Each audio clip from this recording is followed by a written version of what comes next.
Bonjour à tous, nous sommes ici avec l'ONG Sea Shepherd avec deux embarcations en baie de Saint-Brieuc.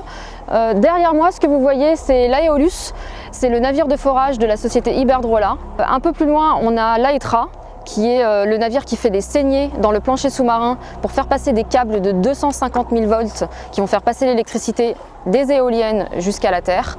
Ici, il y a un projet d'implanter 62 éoliennes.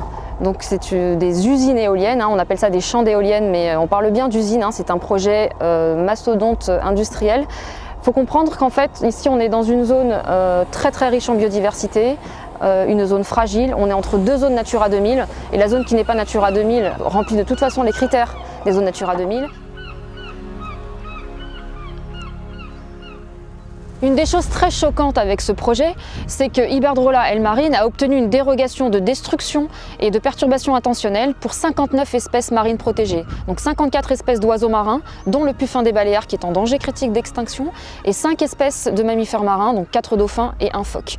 Le Conseil national pour la protection de la nature, le CNPN, a donné des conditions extrêmement strictes à l'obtention de ces dérogations de destruction et de perturbation intentionnelle.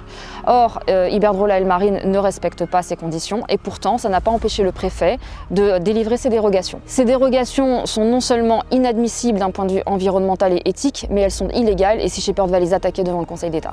Les études d'impact faites par les scientifiques prédisent des conséquences tellement importantes sur certaines espèces protégées que leur survie n'est même pas assurée. C'est le cas notamment du guillemot de Troil ou du pingouin torda qui sont des espèces emblématiques de cette région. Donc Sea Shepherd est là, dans un premier temps sur le projet de Saint-Brieuc, mais on va s'intéresser à tous les projets d'éoliennes en mer, principalement pour alerter l'opinion publique sur les enjeux, les tenants et les aboutissants de ce genre de projet. Donc, les éoliennes en mer, on peut en discuter. Par contre, on ne peut certainement pas les faire dans ces conditions-là. Je rappelle que l'océan est le premier organe de régulation du climat et nos meilleurs alliés dans la lutte contre le changement climatique, ce sont les animaux marins, c'est le phytoplancton, c'est l'écosystème marin. Jusqu'à présent, la principale opposition à ces projets d'éoliennes en mer est venue de pêcheurs.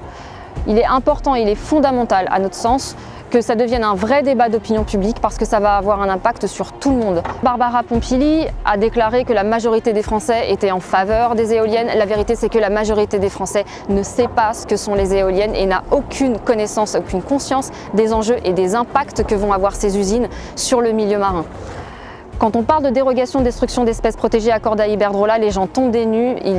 Pour beaucoup, ils n'y croient même pas. Donc c'est bien la preuve qu'il y a un déficit d'information. Donc notre objectif avec cette première mission sur les éoliennes, ça va être de braquer des projecteurs sur cet enjeu qui est finalement très méconnu des Français, que chaque personne comprenne quels sont les enjeux, fasse le rapport bénéfice-risque et qu'on s'interroge concrètement et de manière complètement transparente sur l'intérêt ou la pertinence de sacrifier la vie marine au prétexte de lutter contre le changement climatique.